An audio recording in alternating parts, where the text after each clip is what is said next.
नमस्कार विद्यार्थी आणि पालक मित्र हो. मी इंजिनियर हेमचंद्र शिंदे, प्रवेश प्रक्रिया व करिअर मार्गदर्शक, अध्यक्ष centre for career guidance Baramati. गुरुवार 11 जुलै नीट 2024ची सुप्रीम कोर्टात सुनावणी होती. ती सुनावणी आता पुन्हा लांबणीवर पडलेली आहे. केंद्र सरकार व NTA यांनी जे ॲफिडेव्हिट सादर केलं, म्हणजेच सुप्रीम कोर्टामध्ये जे उत्तर दिलं त्याचा अभ्यास करण्यासाठी संबंधित याचिकाकर्त्यांनी मुदतवाढ मागितली आणि त्यानुसार आता पुढील सुनावणी 18 जुलै 2024ला होणार आहे. मुळातच केंद्र सरकार आणि NTA कडून सुरुवातीपासूनच सर्वांसाठी फेरपरीक्षा घेणं म्हणजेच रीनीट परीक्षा यास विरोध होताच.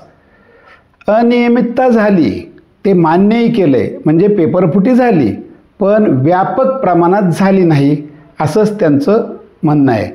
थोडक्यात त्यांनी सादर केलेल्या प्रतिज्ञापत्रकानुसार पुन्हा परीक्षा घेण्यात येऊ नये. त्याचबरोबर प्रोसेस जुलैच्या 3ऱ्या आठवड्यात सुरू करणार आहोत असंही लिहून दिलेलं आहे.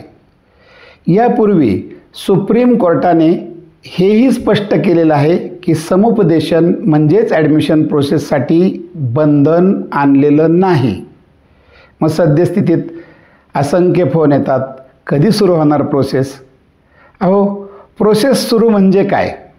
आज MCCची नोटीस आली की लगेच उद्या प्रेफरन्स फॉर्म आणि लगेचच कॉलेजला जाऊन ॲडमिशन घ्यायचं आहे का? असं नाही. राज्यातील विद्यार्थी आणि पालक मित्र हो, प्रत्येक विद्यार्थ्याने प्रवेश प्रक्रियेचं सखोल ज्ञान हे घेतलंच पाहिजे, हे लक्षात ठेवा. विद्यार्थी पालकांच्या मनात असंख्य प्रश्न निर्माण झालेत. उशीर झाला आहे का ॲडमिशन प्रोसेसला? होईल का हो सर्व व्यवस्थित? गडबड तर नाही ना होणार? योग्य वेळ मिळेल ना? कसे असेल आपले वेळापत्रक? कधीपर्यंत चालेल आपली ॲडमिशन प्रोसेस? घेऊ का दुसरीकडे मग वेगळ्या कोर्सला प्रवेश? पण विद्यार्थी आणि पालक मित्र हो, गोंधळून जाऊ नका. त्यासाठी व्हिडिओ शेवटपर्यंत पहा. आणि हो, आवडला आहे ना, मग फक्त लाईक करून कसं चालेल? आपल्या मित्रमैत्रिणींना शेअर करा आणि स्वतःही सबस्क्राईब करा. नीट ॲडमिशन प्रोसेस स्टार्ट होते म्हणजे काय? समुपदेशन सुरू होणार म्हणजे काय? तर लगेच प्रेफरन्स फॉर्म की एका आठवड्यात प्रवेश असं नसतं. समजून घ्या, प्रत्येक गोष्टीसाठी योग्य वेळ दिला जातो. सर्व देशातली प्रोसेस आणि राज्यांची प्रोसेस यांचं नियोजन अतिशय सिस्टमॅटिक पद्धतीनं केलं जातं. आपण जर चॅनलवर नवीन असाल म्हणून अगदी थोडक्यात सुरुवातीला थोडंसं समजून घेऊया साठीचे वेगवेगळे मार्ग. पहिला मार्ग आहे MCC मेडिकल काउन्सिल कमिटीतर्फे देशपातळीवरील प्रवेश प्रक्रिया. देशातील MBBS BDS शासकीय महाविद्यालयातील 15% प्रवेश, 100% डीमचे प्रवेश, सेंट्रल युनिव्हर्सिटीज JIPMER सहित प्रवेश प्रक्रिया. दुसरा जो मार्ग आहे तो राज्यातील असतो. आपल्या राज्यात CET सेल आहे. राज्यातील सर्व MBBS BDS BMS BHMS शाखांची प्रवेश प्रक्रिया. तिसरा जो मार्ग आहे तो आयुष म्हणजे BMS BHMS देशपातळीवरील प्रवेश प्रक्रिया. आणि पुन्हा एकदा संकल्पना समजून घ्या. देशातील प्रवेश प्रक्रिया ऑल इंडिया रँक म्हणजे AIR नुसार चालते आणि AIR म्हणजे तिरुपतीच्या दर्शनबारीतला क्रमांक. राज्यातील प्रवेश प्रक्रिया मात्र स्टेट मेरिट लिस्टनुसार चालते आणि स्टेट मेरिट लिस्ट म्हणजे काय? तर शिर्डीच्या दर्शनबारीतील क्रमांक. थोडक्यात SML म्हणजे आपला दर्शनबारीतला क्रमांक आणि आपल्याला मिळालेला ताट क्रमांक, आणि राऊंड म्हणजे जेवणाची पंगत. मग प्रथम सुरू होते ती ऑल इंडिया MCC प्रोसेस. आता या प्रोसेससाठी सुरुवातीला PWD म्हणजेच अपंग असणाऱ्या विद्यार्थ्यांची तपासणी करणं हे खूप महत्त्वाचं असतं.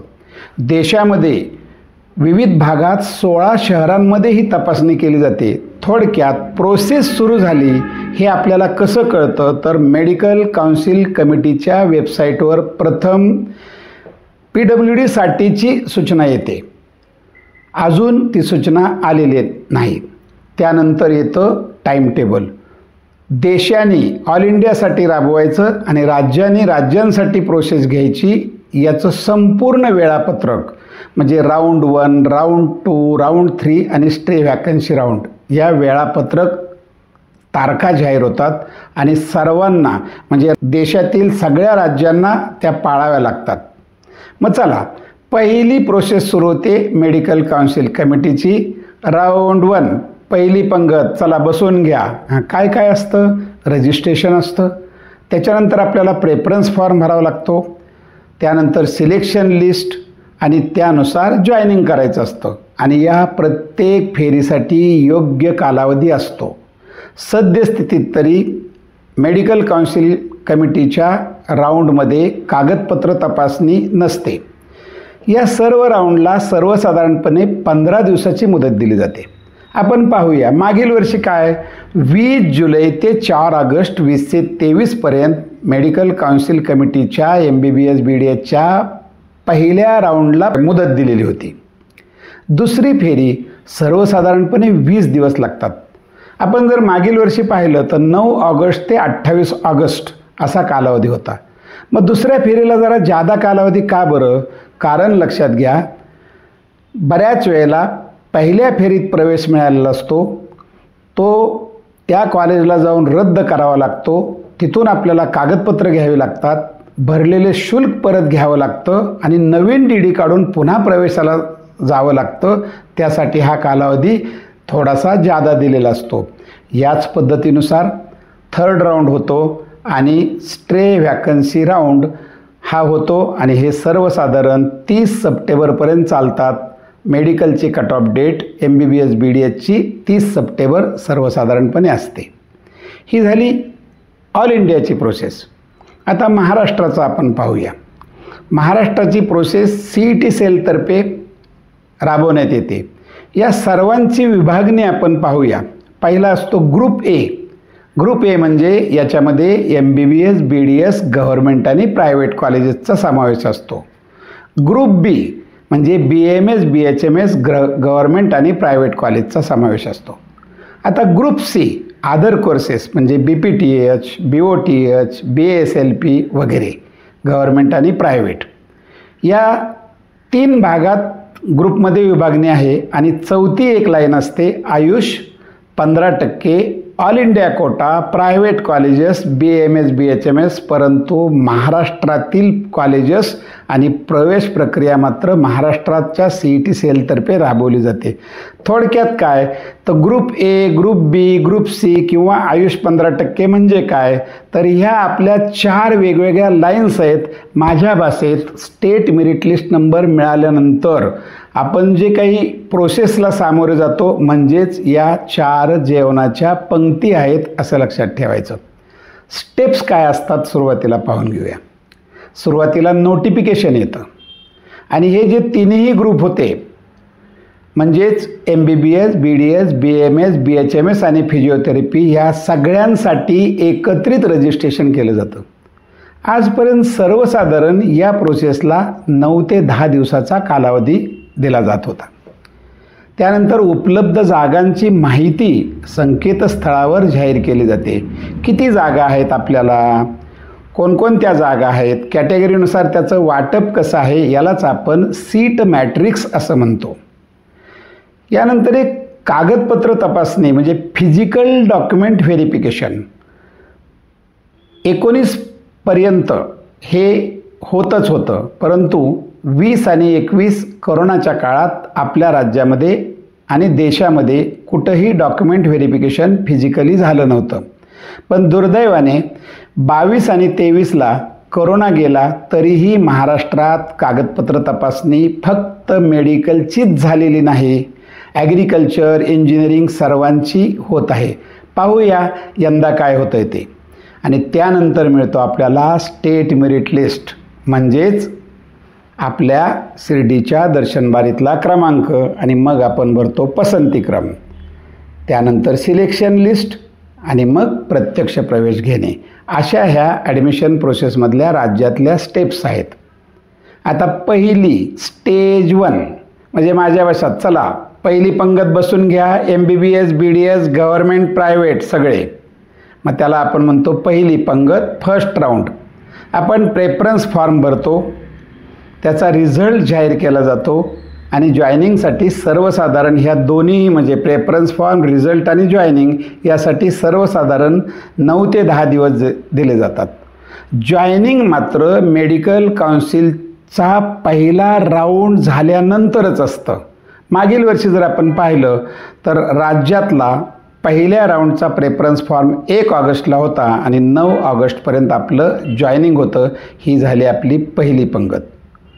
मेडिकल काउन्सिलचा सेकंड राऊंड झाल्यानंतर राज्याचा दुसरा राऊंड होतो आणि त्यानंतर तिसरा राऊंड, स्टे व्हॅकन्सी राऊंड, असं 30 सप्टेंबरपर्यंत प्रोसेस राबवली जाते. Stage number 2 Maharashtra other courses.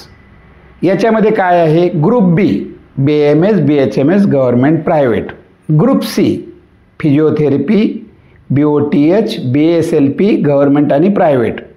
या दोन्हीही लाईन वेगळ्या आहेत, परंतु एकाच वेळी स्वतंत्रपणे यांची प्रोसेस सुरू होते. पण कधी सुरू होते? मेडिकल काउन्सिल आणि राज्याची MBBSची प्रोसेस दुसरा राऊंड झाल्यानंतर. आणि मग इथं या BAMS BHMSच्या विद्यार्थ्यांना खूप कंटाळा येतो, पण त्यांनी हे लक्षात ठेवावं, हे आपल्या चांगल्यासाठीच आहे. या 2 लाईन स्वतंत्र केल्यामुळं MBBS BDSला जाणारे विद्यार्थी BAMSकडे येत नाहीत आणि म्हणून हे जे काही आहे उशीर होतो ह्या प्रोसेसला, पण ते आपल्या चांगल्यासाठीच आहे, लक्षात ठेवायचं. पहिला राऊंड, दुसरा राऊंड, तिसरा राऊंड आणि स्टे राऊंड, मिनिमम 4 राऊंड हे होतातच. मागील वर्षी आपण पाहिलं पहिला राऊंड 1 सप्टेंबरला सुरू झाला आणि शेवटचा स्टे व्हॅकन्सी राऊंड 31 ऑक्टोबरला संपला. स्टेज 3 आयुष 15% जागा, all India private BAMS BHMS पण महाराष्ट्रातील जागा. ही प्रोसेस CET सेलतर्फेच राबवली जाते, पण यासाठी स्वतंत्रपणे नव्याने रजिस्ट्रेशन करावं लागतं. शिर्डीच्या दर्शनबारीशी म्हणजेच आपल्याला मिळालेल्या स्टेट मेरिट लिस्ट नंबरशी त्याचा काहीही संबंध नसतो. या फेरीमध्ये भाग घेण्यासाठी तुम्हाला सिक्युरिटी डिपॉझिट म्हणून 50,000 रुपये भरावे लागतात. आपण जर नियम तोडला तर ते जप्त होतात. नियम जर तोडला नाही तर मात्र रक्कम आपल्याला पुन्हा आपल्या खात्यावर मिळते. प्रवेश मिळाला नाही तरीसुद्धा रक्कम ती आपल्याला परत मिळते.